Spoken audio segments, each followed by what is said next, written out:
Sir voice नहीं आ रही आपकी। हाँ अब आ रही है ना, देखिए जरा। हाँ सर अब आ रही है। हाँ म्यूट हो गया, ठीक।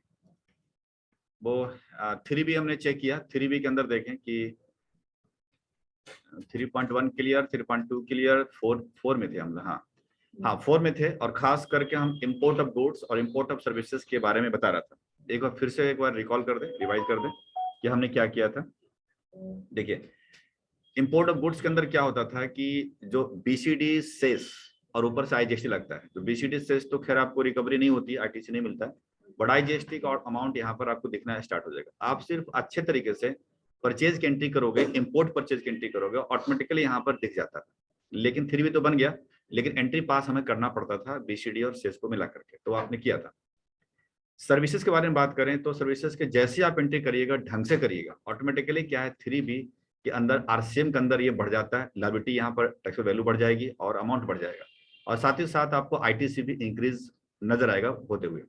लेकिन इसकी एडजस्टमेंट एंट्री अभी हमें करना पड़ता है, तो ऑलरेडी किया था। सीजीएसटी आउटपुट को सीआर किया, सॉरी आईजीएसटी है, तो आईजीएसटी आउटपुट को सीआर किया था और फिर आईजीएसटी इनपुट को डेबिट किया था, यहाँ पर किया था। एक बात और ध्यान रखिए, देखिए यहाँ पर क्या है बताते हैं, यहाँ पर फंसाने के कारण, मतलब इंटरव्यू में फंसाने के लिए बताते हैं क्या करता है। यहाँ पर देख रहे हैं बार बार इंपोर्ट ऑफ गुड्स के बारे में कह रहे हैं ना, वो क्या आ रहा है आईजीएसटी में, सीएस में क्यों नहीं आया?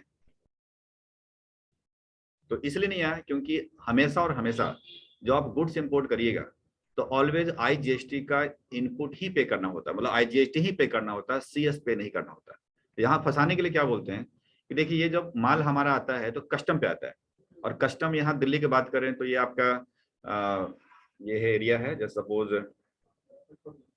नहीं पथपड़गंज भी आते हैं, प्लस में यहाँ भी है, क्या नाम है, दिल्ली एयरपोर्ट ही मान लो, चलो दिल्ली एयरपोर्ट मान लेते हैं, ठीक है। ये क्या नाम, तुलकाबाद की बात करते हैं, यहाँ से भी आप हटा सकते हैं, मतलब छुड़ा सकते हैं। तो सपोज ये सब दिल्ली में आ रहा है, जैसे इंदिरा गांधी एयरपोर्ट ले लो या हाँ यहाँ से माल जाता है ना, माल जाता है ना, ठीक है, हाँ बाई ट्रेन से जाता है तो आगे जाता है, ठीक है। तो मैं बता रहा हूँ कि ये सारे के सारे जो है हमारा माल यहीं जाता था, तो सारे के सारे सारे जो भी हम यहाँ पर हम बात कर रहे हैं वो सब दिल्ली एड्रेस पे आता है, हमारी एड्रेस भी दिल्ली है कंपनी की। तो फंसाते क्या है कि आपकी कंपनी में दिल्ली एड्रेस है और कस्टम एरिया जहां माल आ रहा है वो भी दिल्ली एड्रेस है, लोकल हो गया। अब लोकल दिमाग में घुसा दिया, अब वहां पर जो जीएसटी हम पे करेंगे वो बताइए सीजीएसटी में कितना जाएगा और एसजीएसटी में कितना जाएगा, मतलब आईजीएसटी का नाम नहीं ले रहे, पूरी तरीके से स्ट्राइक, मतलब कहते हैं ना कि स्ट्रोक बटन दबा कर दिमाग को सीएस में बांट दिया और कह दिया कि आधा आधा अमाउंट कितना कितना जाता है। अब जाएगा नहीं तो कहाँ से जाएगा? सिंपल से बोलिएगा सर सीएस में तो मतलब ही नहीं बनता जाने का, केवल और केवल आईजीएसटी ही पे करना पड़ता है बिल ऑफ एंट्री पे, ठीक। तो इसका जवाब आप ध्यान रखिएगा, कभी कभी फंसाने का कारण बनता है। इंपोर्ट के केसेस में ऑलवेज आईजीएसटी ही आपको पेमेंट करना होगा, चाहे कस्टम आपके एरिया में ही क्यों नहीं पड़ रहा है, ठीक है, ध्यान रखेंगे। यहाँ पर सीजीएसटी जीएसटी नेवर हैपन, होता ही नहीं, यहाँ पर ऑलवेज आईजीएसटी होगा। डन, चलिए। तो ये जो थोड़ी बहुत ध्यान आया मेरे को बता दिया। इंपोर्ट ऑफ गुड्स में कैलकुलेशन आपसे पूछ सकते हैं, आईजीएसटी की कैलकुलेशन कैसे होती है, जैसे बीसीडी सेस को मिलाकर जो निकालते थे ना वो पूछते हैं, वो आपको ध्यान रखिएगा, क्योंकि जो पूछ रहे हैं मतलब अभी चला था आज इंटरव्यू में भी यही क्वेश्चन पूछा था। इंपोर्ट ऑफ सर्विस में ये पूछेगा कि इफेक्ट कहाँ कहाँ जाता है, तो क्या जवाब क्या होगा कि आरसीएम के अंतर्गत आपकी टैक्सेबल वैल्यू भी बढ़ जाएगी, लायबिलिटी बढ़ेगी, और साथ ही साथ इनपुट भी सेम मंथ में हम ले सकते हैं, सेम मंथ में जब इंपोर्ट केस, जबकि नॉर्मल आरसीएम में ऐसा नहीं होता, नेक्स्ट मंथ में आरसीएम लेते हैं, इनपुट लेते हैं, ठीक है। जनरली कंपनियां ले लेती है, जबरदस्ती अलग बात है, बट ऐसा लेना नहीं चाहिए, ठीक। तो ये कुछ बातें थी दिमाग में जो मेरा बता दिया। अब हम चलते हैं लेकर के 3 नंबर पॉइंट्स बताया, पढ़ाया मैंने कभी नहीं ना, ये 3 नंबर पढ़ाया नहीं पढ़ाया मैंने सर, ये पढ़ने लायक नहीं ना। हाँ जी, ऑनलाइन में कोई है जो जिनको याद हो कि 3 नंबर पढ़ाया कि नहीं पढ़ाया? नहीं सर नहीं पढ़ा। नहीं, मंडे टेस्ट है, मंडे टेस्ट है ना। हाँ। देखिए अब आप याद करिए, ये आरसीएम का इनपुट है, पढ़ाया है? ओ सॉरी सर, यस सर पढ़ाया आपने। यस सर पढ़ाया था। अब देखो तो मंडे से पहुंच जाना, ऑफलाइन मजा आता है इंटरव्यू के अंदर है ना, ऑनलाइन में तो कुछ आवाज नहीं आएगा, आएगा तो भी नहीं, म्यूट है ना, नेटवर्क प्रॉब्लम। हम तो मंडे वाला दूंगी यार। तो इसका मतलब ये आरसीएम है। अब अगर इसी मंथ को हम जुलाई मंथ चेंज करके अगस्त कर दें तो आ जाएगा, क्योंकि जब आरसीएम की एंट्री करा था 500 रुपए, तो याद करिए कि जुलाई मंथ में आरसीएम खड़ा किया लायबिलिटी और अगस्त मंथ में इनपुट ले लिया। नहीं तो दिखा देते हैं आपको, ऑल्ट F2 1 अगस्त से 31 अगस्त। अब ऑल्ट P करेंगे, आई बटन डालेंगे तो देख सकते हैं आप यहाँ पर कि आपको 500 रुपए का इनपुट यहाँ नजर आ रहा है, देख रहे हैं। 1600 कुछ और होगा, हो सकता है एंट्री किया होगा, आ रहा है इनपुट यहाँ पर, तो दिख तो रहा है, मतलब इनपुट है ये जो आरसीएम का इनपुट है। चलिए तो पुराना निकालते हैं, तो ये भी काम खत्म है। आज हम बात करते हैं आईएसडी की तरफ, inward supplies from the ISD. तो आईएसडी क्या बला है, इसको जरा पढ़ते हैं, एक नई चीज अगर नहीं जानकारी तो। Full form input service distributor, ये क्या है? देखिए जो बड़ी बड़ी कंपनियां जिनकी ब्रांचेज इंडिया के अंदर कई जगह फैले हुए, जैसे एग्जांपल आईसीआईसीआई बैंक ले लीजिए, एचडीएफसी बैंक ले लीजिए, होंडा ले लीजिए, या कोई और कंपनी ले लीजिए, ठीक है, बड़ी बड़ी कंपनी जिनकी ब्रांचेज इंडिया के अंदर कई फैले हुए, जैसे मारुति ले लीजिए, ऐसे फैले हुए। कहीं ना कहीं एक जगह हेड ऑफिस बना रखा है, जैसे मान के चलिए कि आईसीआईसीआई बैंक का हेड ऑफिस मुंबई में है, तो मुंबई में है, इसके बाद ब्रांचेज हर जगह खुले हुए हैं, दिल्ली में कई ब्रांचेज हैं, हरियाणा में कई ब्रांचेज हैं, यूपी में ब्रांचेज हैं, इस तरह इंडिया में बहुत सारे ब्रांचेज हैं। ब्रांचेज के ऊपर अपने खर्चे हो रहे हैं, जैसे वहां का रेंट है, वहां का सैलरी है, वहां का रख रखाव, वहां का ऑपरेटिंग एक्सपेंसेस है, वो तो ब्रांच कर रही है, वो चलिए ठीक है। लेकिन कुछ ऐसे एक्सपेंसेस मजबूरन बस हेड ऑफिस को ही करना होता है, जैसे एडवर्टीजमेंट करना। तो अगर आईसीआईसीआई बैंक इंटरनेट पे एडवर्टीजमेंट कर रही है, टीवी पे एडवर्टीजमेंट कर रही है, तो सिर्फ हेड ऑफिस को थोड़ी फायदा हो रहा है, फायदा तो पूरी इंडिया में हो रहा है भाई, जितनी ब्रांचेज हैं आईसीआईसीआई बैंक है सबको फायदा हो रहा है। तो आईसीआईसीआई बैंक क्या करती है, सेंट्रलाइज एडवर्टीजमेंट कर रही है, तो जितना खर्चा आ रहा है वो ये बोलती है कि भैया ये खर्चा हेड ऑफिस का खर्चा नहीं है, बल्कि ये खर्चा पूरी इंडिया के ब्रांच है, इन सबका खर्चा है, तो मैं एडवर्टीजमेंट कर रहा हूं, ये खर्चा सबको देने पड़ेंगे अपने अपने हिस्सेदारी में। जिसका जितना बिजनेस अच्छा चल रहा है उनके हिसाब से हेड ऑफिस क्या करती है कि डेबिट नोट भेज देती है, क्योंकि लेने के लिए डेबिट नोट भेजना पड़ेगा, तो डेबिट नोट भेजती है कि तुम्हें 20,000 देना है, तुम्हें 50,000 देना है, तुम्हें 80,000 देना है, एज पर द बिजनेस।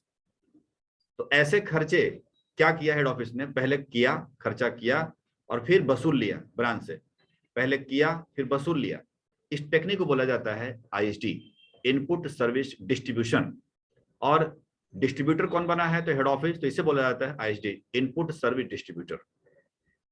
तो सारांश में क्या हुआ यहां समझते हैं कि जनरली हेड ऑफिस इनकर्ड मतलब करना, सम एक्सपेंसेस कुछ खास ऐसे खर्चे करते हैं जो कि ब्रांचेज के लिए, sorry, generally head office incurred some expenses for the branches के लिए करती है एज ए मीडिएटर बन करके, और हेड ऑफिस अगेन कलेक्ट कर लेती है such expenses amount from the branch.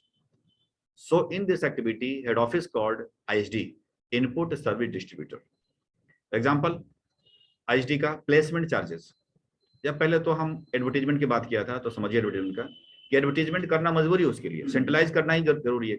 Her branch को बोले कि ऐड करो, फायदा क्या है, एक हेड ऑफिस कर लेगा, काम खत्म, पूरे इंडिया अंदर ऐड हो गया, सभी ब्रांचेस को फायदा होंगे।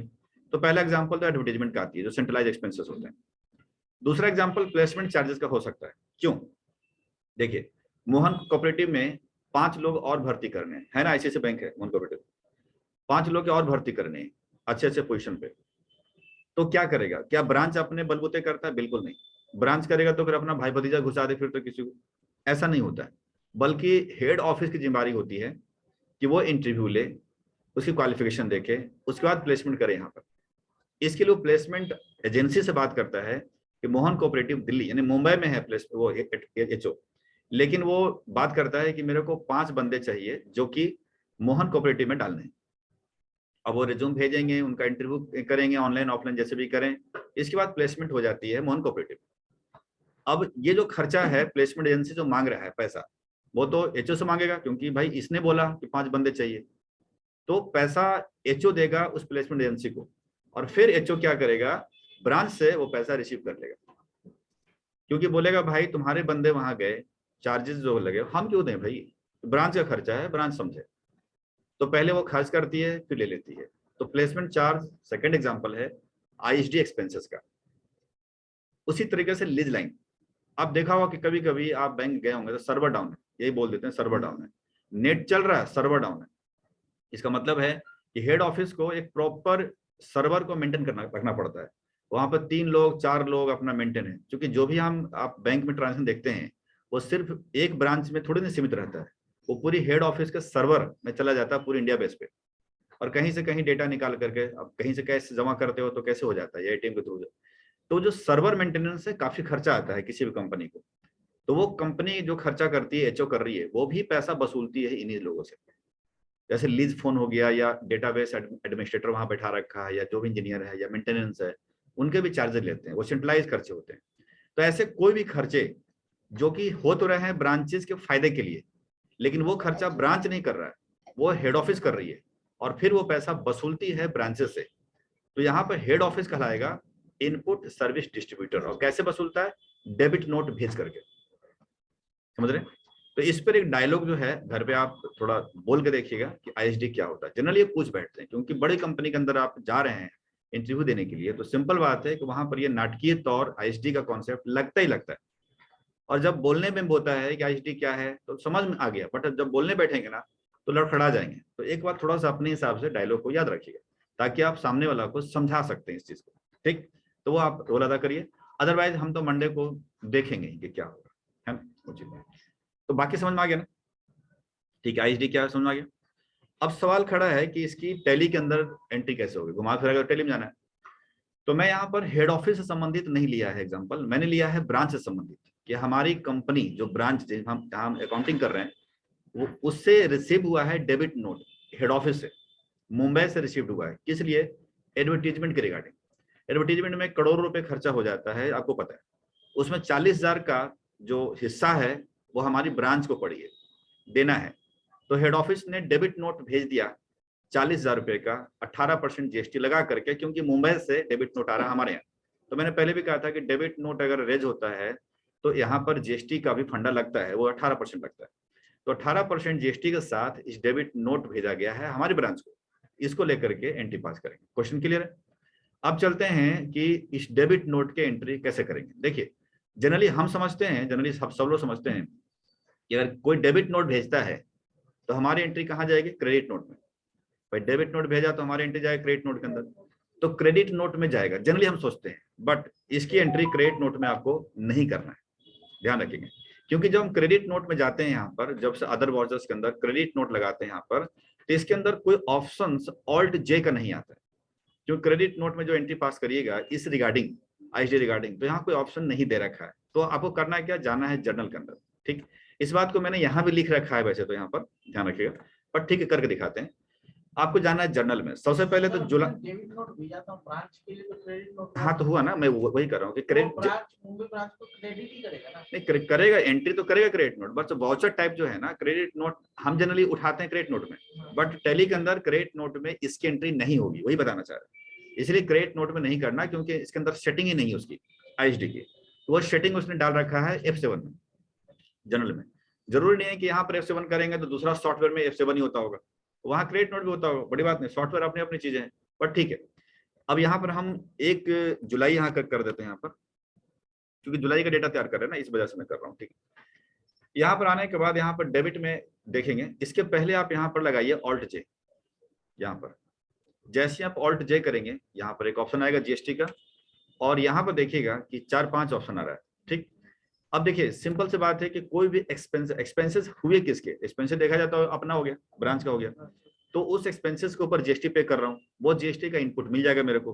तो यहाँ पर आपको ये उठाना है increase of input tax credit, क्योंकि जो डेबिट नोट आ रखा है, जो मैं क्रेडिट नोट की तरह एंट्री पास कर रहा हूँ, उसमें जो टैक्सेस हैं वो मेरा आईटीसी मिलेगा, इस वजह से increase of input tax credit लेना है। अब इसके बाद 2-3 ऑप्शंस यहाँ पर आ रहे हैं, बहुत सारे ऑप्शन, उसमें आपको ढूंढना है। तो यहाँ क्या देखिएगा, आईएसडी ट्रांसफर पे जाना है, क्योंकि आईएसडी वाले ने भेजा है। तो जब उसको आप एंटर करेंगे तो ये 2 बातें यहाँ पर सामने आ जाएगी, increase of input tax credit then और आईएसडी ट्रांसफर। अब ये 2 सेटिंग हो चुका है, तो आपको एंट्री सोचना है कि क्या करेंगे। सिंपल सी बात है कि डेबिट नोट जो भेजा गया है वो भेजा गया एडवर्टीजमेंट से संबंधित, that means all expense are debited. तो आप यहाँ लगाएंगे एडवर्टीजमेंट एक्सपेंस, तो बनाना पड़ेगा मेरे को एक्सपेंस, जो कि एक्सपेंसेस इनडायरेक्ट है, मैंने डाल दिया। और डालने के बाद एक्सपेंसेस का जैसा सेटिंग करते हो सर्विसेज का वैसे करना है, अंदर घुसना है। अंदर घुसने के बाद सर्विस अकाउंटिंग कोड डाल दीजिए, जैसा मैं डाल रहा हूँ, एंटर करेंगे। इसको फ्री छोड़ दीजिए, बार बार कहते हैं क्योंकि एड्रेस के हिसाब से पकड़ता है। फिर आप यहाँ पर टैक्सेबल कर लीजिए। यहाँ पर आईएसडी के बारे में ऐसा कोई ऑप्शंस नजर नहीं आता है, तो आप नॉर्मल तरीके से पार हो जाइए। कौन है भाई? ठीक है, नॉर्मल तरीके से पार हो जाइए। तो यहाँ लगा दीजिए 18% और 18% करके यहाँ से निकल जाए। सर्विसेज लेंगे, टीडीएस की बात करेंगे तो हेड ऑफिस के ऊपर टीडीएस मत काटिए। क्यों? क्योंकि वो जस्ट डेबिट नोट लगाया है, तो अपने ब्रांच हेड ऑफिस के ऊपर टीडीएस मत काटिए। क्योंकि डेबिट नोट पे तो टीडीएस नहीं करता है, नहीं, क्योंकि चक्कर क्या है ना कि ये देखिए एक गुड से संबंधित डेबिट नोट लगा रहे हैं। रिम्बर्स होता है क्या एक तरह? ना ना ना ना, समझिए जनरली क्या होता है, डेबिट नोट किस रिगार्डिंग हम बात करते हैं। आमतौर पे हम वेंडर और सप्लायर के बीच में बात करते हैं। तो सप्लायर वेंडर के भी बात करते हैं, तो उसने बिल रेज किया, तो जो काम होना है पहली बिल पे होना है। इसके बाद क्या होता है, डेबिट नोट इसके अगेंस्ट में, उस बिल के अगेंस्ट में माफी होती है, अच्छा, मतलब ज्यादा काट लिया तो कम काटना है, इसके लिए होता है ना। तो सप्लीमेंट्री डॉक्यूमेंट है एक तरह का, करेक्शन डॉक्यूमेंट है। तो करेक्शन डॉक्यूमेंट के ऊपर आपका टीडीएस नहीं है, बल्कि टीडीएस होता है ओरिजिनल इनवॉइसेस के ऊपर। तो ओरिजिनल इनवॉइसेस तो पहले रेज हो चुका है, जो काटना है कटेगा वहां, इसलिए। ठीक, तो यहाँ पर अच्छा टीडीएस का चक्कर नहीं है, तो इसको हटा दीजिए, एंटर कर दीजिए। ये सेटिंग नॉर्मल सेटिंग है, इसमें कुछ ज्यादा दिमाग नहीं लगाना है। तो यहाँ निकल जाएंगे।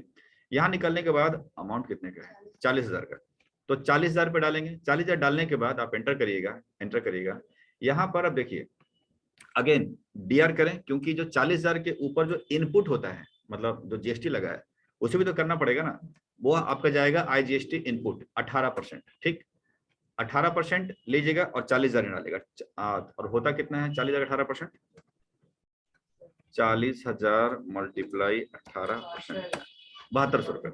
तो 7200 रुपये आ गया। अब आप क्रेडिट में करेंगे, एचओ बनाना पड़ेगा मेरे।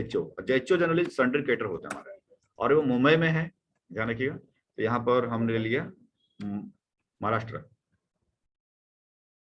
ठीक, ले लिया। और उसका जीएसटी नंबर डाल देना। खैर मैं नहीं डाल रहा हूँ, जीएसटी नंबर डाले बिना भी रिजल्ट आ जाएगा, बट डालना जरूरी है। ठीक है, महाराष्ट्र का है भी नहीं मेरे पास, तो इस तरह देख रहे हैं, या न्यू रेफरेंस डालिए यहाँ पर और करके निकल जाइए। तो अब देखिए इस इंटरव्यू को समझिए क्या हुआ।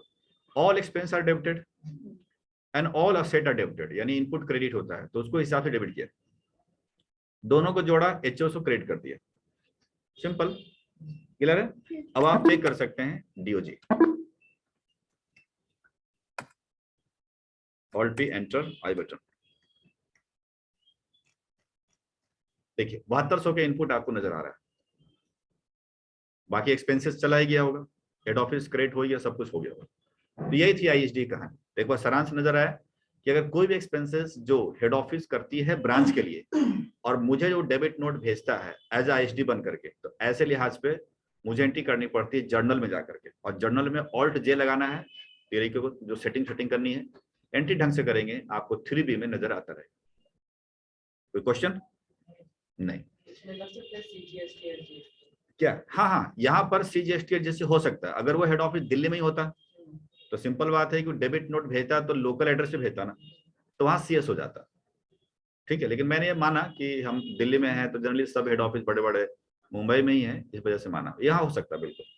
ये सिर्फ आईजीएसटी के चक्कर ना सिर्फ इंपोर्ट में ही नहीं होता है, मतलब इंपोर्ट में होता है केवल आईजीएसटी, बाकी सीएस नहीं होता है। वैसे ध्यान रखें, बाकी सब में होगा। ठीक, सर हाँ जी बोलें।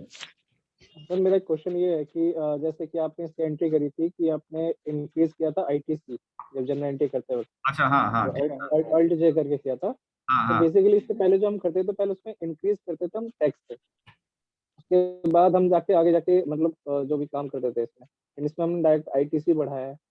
अच्छा, मैं एक बार एंट्री दिखाता हूँ, थोड़ी आवाज भी थोड़ी ना दब के आ रही है। मैं एक मिनट बताता हूँ आपको। एंट्री ढूंढते हैं, पहले एंट्री कर लेते हैं। देखिए ये है। अब इसमें क्या पूछना चाह रहे हैं, ये दो जो है इसमें से क्या? हाँ पूछिए। हाँ सर, इसमें जैसे कि हमने पहले टैक्स लायबिलिटी नहीं बढ़ाया, हमने सीधा आईटीसी बढ़ा दिया। नहीं, लायबिलिटी बढ़ानी नहीं है ना। देखो लायबिलिटी यहाँ बढ़ाना, देखो जीएसटी खुद पे नहीं करना है ना, हमें तो एचओ को देने हैं पूरे पैसे। क्योंकि देखो बिल हुआ है रेज, तो बिल हुआ है रेज को किसने बिल रेज किया? प्लेसमेंट, वो जो एडवर्टीजमेंट कंपनी ने किसको दिया होगा? एचओ को। हाँ ठीक है, एडवर्टीजमेंट ने दिया होगा एचओ को, तो जीएसटी R1 फाइल करेगा वो वेंडर, और R1 के तहत एचओ के 2A में दिखेगा। यानी एचओ के बुक्स में दिखेगा, पोर्टल पर दिखेगा उसको, क्योंकि उसका नाता हमारा ब्रांच से कुछ नहीं है।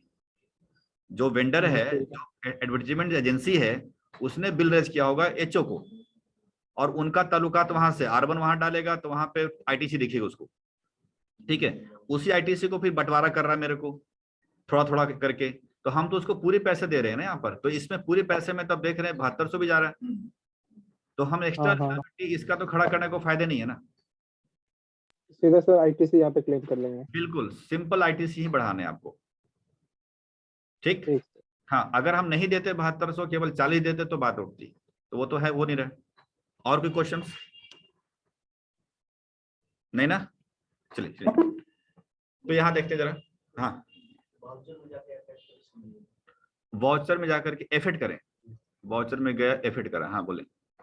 यहाँ पे ये करंट बैलेंस के नीचे मेरा एक ओवर का ऑप्शन भी आ रहा है। किसका? सेल्स का? मतलब परचेज ऑफ सेल्स। हाँ हाँ हाँ, तो इसलिए कि ध्यान नहीं दिए होंगे ना। कॉमन लेजर को देखिए, आपको यस होगा, देखिए ना आपका ऐसे ऐसे हुआ होगा, दिख रहा है ऐसे ऐसे सेम दिख रहा था।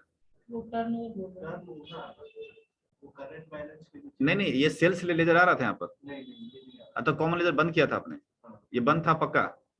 अच्छा, तो ये यस को इसको नो कर देता हूँ। अब बोलो कहाँ पर? यहाँ पर टर्नओवर है कि नीचे टर्नओवर? तो F12 के अंदर देखो ऑप्शंस होंगे टर्नओवर का कहीं भरने का,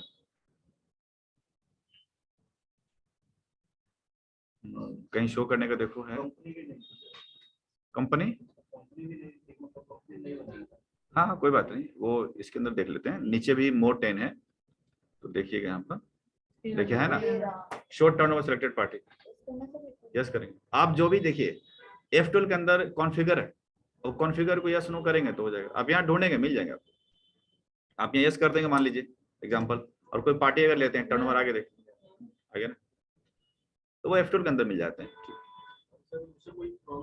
नहीं नहीं, देखिए ये तो अपनी इच्छा है, ये तो अपनी इच्छा है, टर्नओवर दिखाना है नहीं दिखाना है, वो तो डिस्प्ले करंट बैलेंस पे छुप जाएगा आपका, उसी के अंदर F12 में फिगर होगी। कुछ चीजें बाय डिफॉल्ट उसे यस करके दे देता है सिस्टम, और कुछ आपको करना होता है। नहीं नहीं, ये पार्टी वाइज दे रहा है कि किस पार्टी का टर्नओवर है वो दिखा रहा है। हमारे साथ कितने का टर्नओवर? हाँ, हमारे साथ कितने का सेल हुआ है टर्नओवर उसके साथ, मतलब जैसे जैसे मान चलो कि एग्जांपल लेता हूँ इसका, केके का देख लीजिए, ठीक है। केके का उठा लिया मैंने यहाँ से, तो केके का जो बिलिंग हुई ना 4720 मात्र इतना ही हुआ डेबिट अभी तक इस तारीख में, वो दिखा रहा है करंट बैलेंस, ठीक है। टर्नओवर वही उसका है। आइए तो चलिए अब 3 में चलते हैं। यहाँ पर यहाँ चलें क्या? अब अगला जो लाइन, नेक्स्ट लाइन है हमारा, वो है all other ITC. All other ITC में क्या लेते हैं भाई?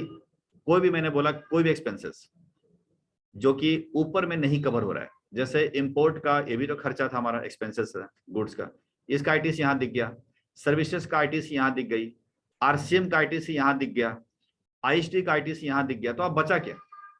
अब बचा जो सामान खरीदा उसका, यानी गुड्स का, बचा क्या रेंट का, बचा क्या बैंक चार्जेस का, बचा क्या ऑल एक्सपेंसेस का, जैसे टेलीफोन खर्चे का। मतलब इनके अलावा जो एक्सपेंसेस बचे, जो बिल आया हमारे कंपनी के अंदर, एक्सपेंसेस का बिल आया, जब उसकी एंट्री करोगे तो स्वतः अपने आप जो है ऑल अदर आईटीसी भरना चालू हो जाएगा।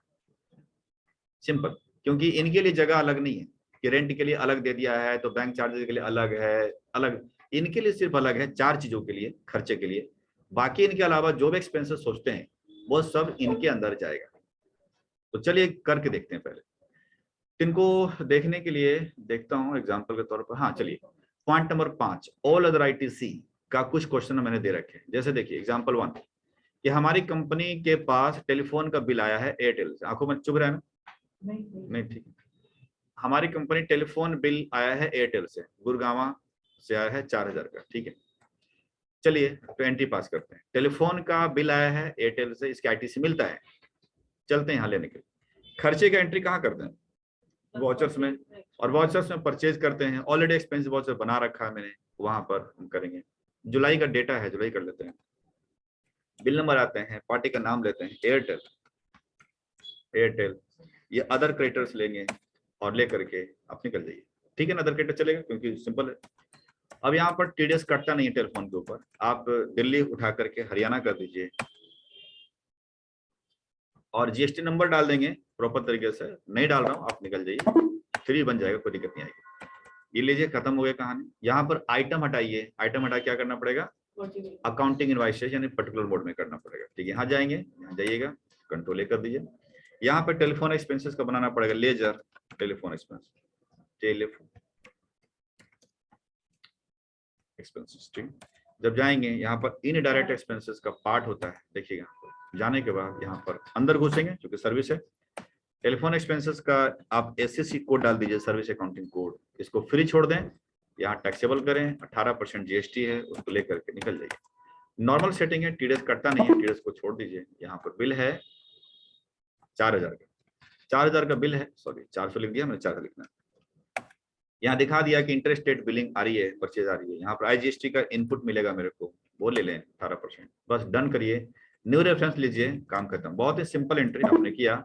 720 रुपए का आईटीसी बढ़ता हुआ नजर आपको 3 में आएगा।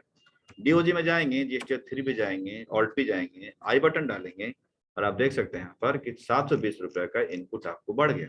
ऑल अदर आईटीसी में आ चुका। नहीं, लीज लाइन होगा तो कटेगा। लीज लाइन होता है ना, लीज लाइन नहीं, लैंडलाइन नहीं होता है। मतलब कि इंटरनेट का लाइन लेते हैं, लीज लाइन सेपरेट आपके लिए जा रहा है, तो उसके ऊपर कटता है। टेलीफोन का जो नॉर्मल बिल आते हैं उसके ऊपर नहीं। ठीक है, तो 720 रुपए देख रहे हैं यहाँ पर कि 720 रुपए के आईटीसी आपको देखे, जो उसका इनपुट। तो इस तरह से आप और एंट्री ले सकते हैं। मैं इसको हटा देता हूँ और देखते हैं कोई और एग्जांपल। देखिए, हमारी कंपनी ने कॉपर वायर खरीदा, हमारी कंपनी ने कॉपर वायर खरीदा केके लिमिटेड से, वो भी लिख कर लेते हैं। कॉपर वायर बाहर निकालते हैं। देखिए, कॉपर वायर हमारे पास स्टॉक था, स्टॉक समरी जाके चेक करेंगे तो कॉपर वायर का 1000 मीटर ऑलरेडी है, स्टॉक है। वही स्टॉक हम बाई कर रहे हैं, तो वाउचर में जा रहे हैं और स्टॉक बाई कर रहे हैं। यहाँ पर बिल नंबर डाल दीजिए, किसी पार्टी से, किस क्या नाम है, केके लिमिटेड, तो ऑल्ट सी करेंगे, केके लिमिटेड करेंगे।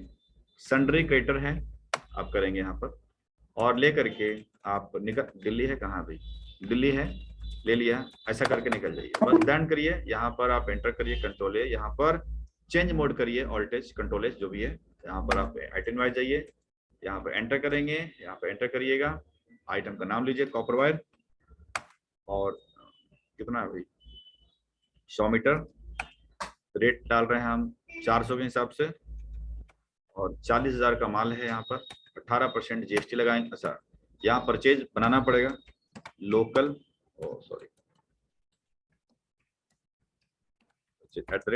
@18%। ठीक है, अंडर द परचेज एंटर करेंगे, अंदर जाने की जरूरत नहीं है क्योंकि आइटम के अंदर ऑलरेडी लगा हुआ है यहाँ पर। ठीक है ना, ये तो बड़ी चीज नहीं थी। लोकल परचेज आ गया है। इसके बाद आपको सीजीएसटी इनपुट, जो कि है नहीं है, बनाना पड़ेगा, है नहीं है सीजीएसटी इनपुट। हाँ बनाओ, है था, सीजीएसटी है, आउटपुट है वो, सीजीएसटी इनपुट @9%।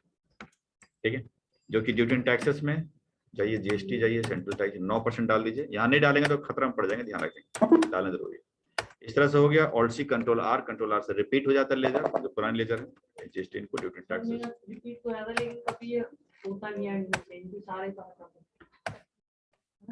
वो प्रैक्टिस में करूँगा।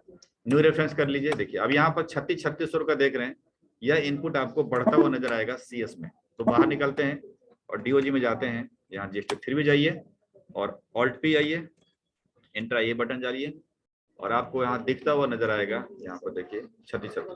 तो देख रहे हैं कि सर्विसेज का भी जीएसटी इनपुट मिल गया, गुड्स का भी जीएसटी इनपुट मिल गया। ठीक, और भी एंट्री करेंगे, भरपूर मात्रा में करते रहिए, एंट्री मिलता रहेगा। तो चलिए काम करते हैं। एक तरीके से अगर बात करें तो देखिए, स्टॉक समरी चेक कर लेते हैं। जुलाई महीने का स्टॉक समरी, मैं ऑल्ट F2 करता हूँ, 1/4 से लेकर 31 जुलाई करते हैं, 31 जुलाई। ठीक है, यहाँ देखिए नेगेटिव स्टॉक भरा पड़ा है, देख रहे हैं, बैटरी नेगेटिव में है, तो एलईडी टीवी नेगेटिव में है, लीकर नेगेटिव में है, राइस नेगेटिव में। तो इसकी अलग अलग एंट्री कर लेते हैं, देखते हैं क्या होता है। तो बैटरी देखिए टैक्सेबल आइटम है, इसको अगर 170 पीसेस ले लेते हैं मान के चलिए, तो 170 या 80, 170 के पीस मान लीजिए, तो एक पीस पॉजिटिव हो जाएगा। एलईडी टीवी भी है, तो पहले 2 बात कर लेते हैं। ये 2 इनपुट इसी का मिलेगा ना, लीकर का तो इनपुट होता नहीं है, राइस का इनपुट होता नहीं है।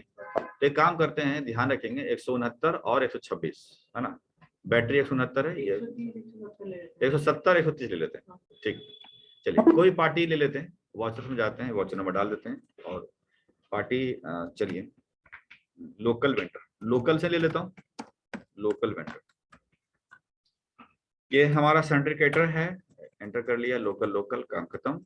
और क्या क्या था भैया, हाँ दोनों ले लेता हूँ ना। बैटरी देखिए 169 है माइनस में, तो बैटरी 170 ले लेते हैं, एक पीस बैटरी बढ़ेगा। अच्छा कॉस्टिंग कितनी है ये नहीं पता चल रहा, कॉस्टिंग मतलब कितने में बेचा था हमने, नहीं वो तब आता है जब आप परचेज की एंट्री किया, अभी तो सेल अभी एक बार किया नहीं ना हमने, इसलिए। अच्छा सॉरी, पहले तो एक्सपेंस वाउचर हटा दो इसको, वो अच्छा नहीं लग रहा है इसके अंदर, नॉन परचेज बात ठीक है, नहीं वो तो जा तो रहा है, उसमें कोई दिक्कत नहीं है। यहाँ से रिपोर्ट चेक कर लेते हैं, यहाँ से कि वो स्टॉक का समरी पर कहाँ पे जा रहा है। स्टॉक समरी यहाँ से चेक कर सकते हैं, या फिर आप नीचे आइएगा तो स्टॉक क्यूरी देखिएगा, कहीं मिले तो स्टॉक क्यूरी दिख रहा होगा, देखिए मतलब स्टॉक की पूरी खानदान समझ में आएगा। बैटरी बजाइए, देखिए पूरी स्टॉक क्यूरी सामने, यहाँ पर आपको दिखा देगा कि एवरेजिंग हम कितने प्राइसेस पे बाई किए। देखिए यहाँ पर सेलिंग जो किया था वो 3000 पर पीस के हिसाब से हमने बेचा था एवरेज, तो चलिए मार्जिन ले लेता हूँ, 2400 में बाई कर लेते हैं, इतना तो फायदा होता ही होगा कम से कम, है ना, ज्यादा ही होता होगा, लेकिन ठीक है मैं 2200 ले लेता हूँ, कोई बात नहीं। तो आते हैं जरा 2200 की बाई ले लेते हैं। यहाँ पर लोकल परचेज 28% बनाना पड़ेगा, लोकल परचेज 28%, जो कि परचेज के अंदर जाएगा, एंटर करेंगे। यहाँ आते हैं, टैक्सेबल हो गई। एक और साथ में आइटम बना लेते हैं, एलईडी टीवी, जो कि 130 पीस कर लेते हैं, 130। इसकी भी आप देख लेते हैं, गोटू में जाइए, ये बड़ा अच्छा सुविधा बना रखा प्राइम के अंदर, पता ही है, नहीं तो फिर बाहर निकलना पड़ता मुझे। यहाँ पर आइए और एलईडी टीवी की 15,000 है, ये भी 11,000 कर लेते हैं, इतना तो फायदा आराम से लेता होगा, 11,000 तो कर लिया है मैंने। अब ये लोकल एलईडी टीवी 18% का है, जो कि ऑलरेडी है बना हुआ, और इसके भी आप नीचे आइए, CGST इनपुट 14% नहीं है ना, बनाना पड़ेगा, CGST इनपुट @ 14% आप लेंगे। ड्यूटी एंड टैक्सेस के अंदर लीजिए, GST लीजिए, सेंट्रल टैक्स 14% डाल दीजिए, ठीक। कंट्रोल ए बाहर लगे अपने आप, ऑल्ट C कंट्रोल R, और सबसे लास्ट में आइए। और बात बताओ, हाँ, जो परसेंटेज ऑफ कैलकुलेशन हम डाल रहे हैं यहाँ पे, हाँ मैं वहाँ पे डाल रही थी, कृष्ण ने मना कर दिया कि यहाँ पर डालना जरूरी नहीं है। नहीं डालोगे ना दिक्कत आ जाएगी ना, यहाँ पर नहीं अगर डालेंगे ना तो इसको तो नहीं पता है कि वो किस लेवल पे चल रहा है, वो पता है 12 पे भी काम चालू हो जाएगा, 14 पे भी चालू कर देगा, 2.5 पे भी चालू कर देगा, ठीक है। तो ये 14% डाल देना यहाँ पर, ठीक है। यहाँ करके निकल गए, निकलने के बाद यहाँ आइए, इसके बाद CGST इनपुट, वो है ना, इसका 9% लगाऊंगा ना, 9%, और SGST इनपुट अलग अलग है ना, SGST इनपुट 9% कहाँ गया। तो देख रहे हैं 2 आइटम है, तो 2 बार हमने GST लगा दिया। अब देखिएगा भर भर के ये इनपुट आपको दिखना चालू हो जाएगा, ये वाला इनपुट है ना। तो लीजिए, एक तो स्टॉक समरी चेक कर देते हैं कि स्टॉक समरी पॉजिटिव में आ गया होगा, देख सकते हैं 1 पीस 4 पीस का। और अब DOG में जाकर के आप मजे से 3B का में जाइए और ITC का एंजॉय करिए, लीजिए यहाँ देखिए भर भर के एंजॉय करिए, देखिए देख रहे हैं। तो इस तरह देख रहे हैं ITC बढ़ गया। अब देखते हैं कि आगे का क्या सिलसिला है, आगे क्या कार्यक्रम करेंगे। आइए सुनिए, एक काम करते हैं, जब बात उठी है, चलो एक काम करें, स्टेप बाय चलते हैं। अब नेक्स्ट पॉइंट हमारा है वो ITC रिवर्स पढ़ना है, ठीक है ना। मैं सोच रहा हूँ कि थोड़ा तरीके से एक काम करता हूँ, अगर थोड़ा दिमाग डाइवर्ट ना करे तो स्टॉक समरी को ना पूरा पॉजिटिव कर देता हूँ, सभी का, लीकर और राइस, ये भी इसमें दम है ना, इसलिए लीकर माइनस में है, बाय कर लेंगे, चावल माइनस में, बाय कर लेंगे। सवाल खड़ा है कि लीकर अगर परचेज करते हैं या चावल परचेज करते हैं तो इसका असर दिखेगा कि नहीं दिखेगा, सवाल खड़ा। मतलब DOG फिर दिखाता हूं आपको, DOG 3B ऑल्ट P आई बटन, मतलब समझिए जरा इस बात को कि ये ऊपर सेल की फिगर है, इसमें तो परचेज का कोई मतलब बनता नहीं है RCM को छोड़ करके, और इसी का सेल की कॉपी है, मतलब यहाँ जो सेल होता है वही सेल यहाँ जाता है।